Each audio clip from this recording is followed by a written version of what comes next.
Good morning, it's Karen, and is it a little bit too late to recap 2025?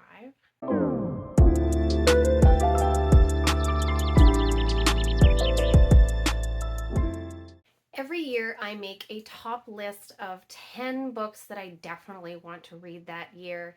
And 2025 was a bit of an upper and a downer kind of a year. It had the highest highs and the lowest lows that I've ever had.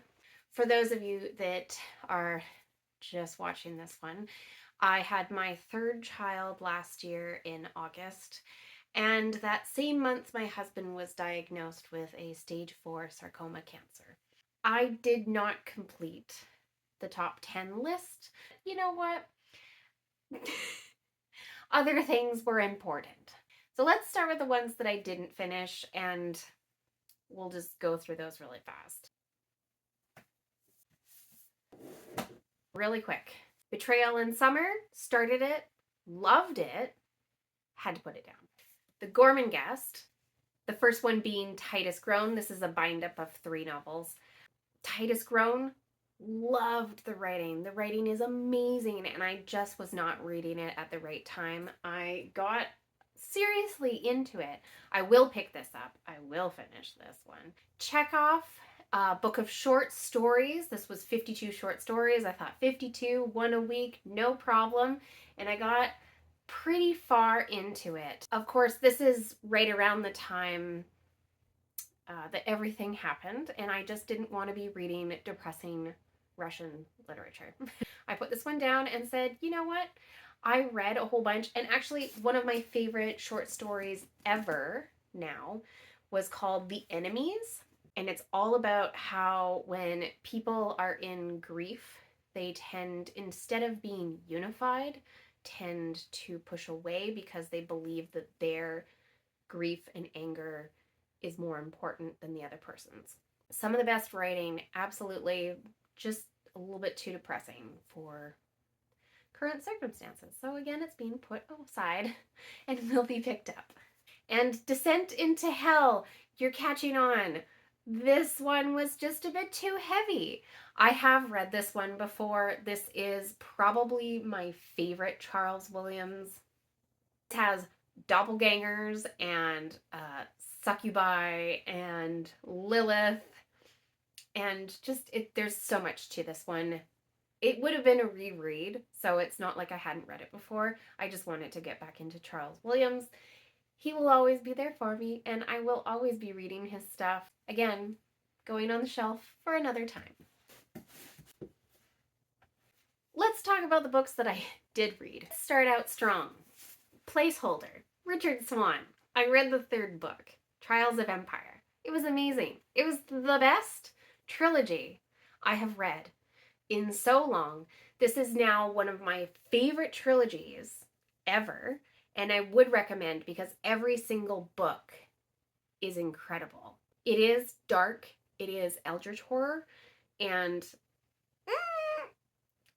I talk about it all the time, and I recommend it all the time, but seriously. It's following a justice to the king, who is sort of like the dispenser of law, and the first book is like a murder mystery, and our character that is our speaking narrative voice is the clerk to the justice. And she has the most unique, powerful, empowered voice that I have ever read. Richard Swan just, oh, he's amazing. He's amazing. More people need to read him. More people need to read him.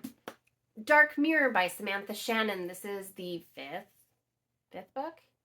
It starts with the Bone Season. The Bone Season, loved it. The second book is one of my favorite books of all time. It was just immaculately made. I found this one to be a sort of mixed bag. It felt like it took a while to take off, and then when it did, it just went for it. The problem that I had with this one, now I loved it, I did love it. The problem that I had with it, there was a lot of, the main character would meet with some people and discuss what they were going to do, and then they would go and they would meet with people and they would discuss what they were going to do, and then they were going to meet with people and then discuss what they were going to do, and it was a lot of talking. And the action did eventually happen. It just had, did we need to have all of that discussion? Probably not. Time Travelers is a bunch of short stories by the Palestinian diaspora. And this was a really good collection of stories, and some of my favorites were Down Under, Generation Chip, that was like my top one that I loved, and Gaza Luna. Those were the top stories. Generation Chip was amazing. The idea that you die and you take a chip of all of your memories and you gift it to one loved one, and they basically get to review your entire life. Very cool. Loved this one.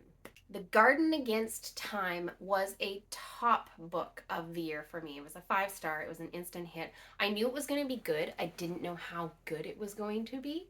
This was looking at the garden and the history of the garden from the lens of the 18th century, so 1700s. There was a larger discussion about who deserves a green space, who gets to have the space of flowers and the Garden of Eden. And it was just so profoundly written. Now, there were some sort of self-insert stuff in there that I kind of went, oh, this is going to date it really fast. But overall, incredible. Would highly recommend for people that are interested in history and gardening mashed together with a little bit of a memoir. I read The Anxious Generation. I have lent it out, so I don't have my physical copy here, and I adored this book. I felt like it filled the gap. It filled the gap for this book that I was missing. So Raising Cain was written in the year, well, it was published in the year 2000 or 1999. So it has a lack of technology that we have currently. This is about the emotional development of boys. The Anxious Generation dealt with the emotional development added on to our current context with the digital. And I think that filled in the gaps greatly. And there was a lot of conversation about girls in tech and boys in tech. And he did a very good job of laying everything out very clearly. It does start out with a lot of the negative aspects, but he does go into some positive and then also what we can do to fix it. So it wasn't just like all tech is bad. It was tech can be bad if used in this way. And I have since listened to a lot of his interviews, and I'm on board with it. I guess I'm part of the millennial generation that's a little bit tired with the digital, wanting a little more analog and seeing that, especially for our children. It's there, it's information, we have it, there are tools, it's great. I really enjoyed this one, and I'm going to recommend it to a lot of parents, friends that I have. Along with this one. Descent into Hell, Chekhov, Gormenghast, Betrayal in Summer, Dark Mirror, Time Travelers, Garden Against Time, Anxious Generations, Trials of Empire, and the very last one was my biggest disappointment. It was my biggest disappointment of the entire year, and that is, I'm sad to say, The Grace of Kings. This was going to be my fantasy year, and I had done so much research into the most popular but also long-lasting fantasy books, and this one kept popping up. It was favorites of a lot of people that I follow. I don't know why. I'm gonna be honest. I don't know why. Apart from it being so stupidly long, which I get it, there's a time and a place for long books. This is, how do I say this? This is a fanfic of history. So if you are familiar with Chinese history, then this basically just reads like fan fiction, right? All of the characters are in this are based on historical figures and historical events put in a sort of fantastical lens. But the fantasy in this is so low fantasy that I didn't like it. I needed more. I needed it not to read like a historical text, and it read like a historical text. It didn't read the fantasy that I wanted. it was missing something. And I'm going to tell you what I thought it missed. Female characters. Oh, but there are female characters and they're in positions of power, you might say. Yes, that is the problem. Okay? In a lot of fantasy, when people argue, usually men, argue that there are female characters. Yes, but how are they portrayed? There's like the Bechdel test. Are there women around them, or is it just that one female in a world of men? Yes. Do those females ever talk to each other? And what are their roles? Okay, well, as a male, what kind of roles do women have? Well, they're really good mothers, and they're really good wives, and they're really good, well, what's the opposite of a wife? Oh, a mistress. So you get your trifecta of women characters. This was so glaringly written by a man, and this is the problem that I have. That I could have enjoyed this. There are books that I enjoy with like 0 female characters, okay? The Lies of Locke Lamora doesn't have a lot of female characters, but the male characters are just that, like the story itself, like it doesn't matter, right? Lord of the Rings kind of doesn't matter. This felt so glaringly like it was like, oh, you have to add some female characters. Okay, well, I'll just put in like the stereotypes of them. Oh, and there's the warrior woman, but like they were so flat. All the characters were flat. I could not yeah, it was abysmal. I'm sorry, but the people that love this book, they probably get all of the complaints. They probably get them all. I could not get past the way the women were portrayed, the way the women were included. No. I told myself as soon as I was done talking about it, this book is leaving my house. Men can write women.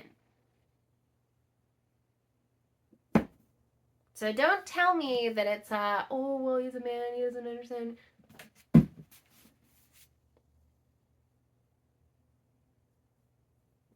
It can be done. So all in all, it was like a mixed bag kind of a year. That's my 2025 top 10 wrap up. Thank you so much for watching. If you made it to the end, congratulations. My name is Karen. I'm the book Libronaut. I love exploring all different types of books, and some hit and some don't. And that's just where it's at. We'll see you again soon. Bye.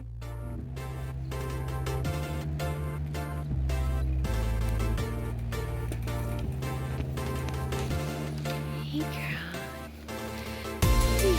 Scritchy, scritchy. Any babies?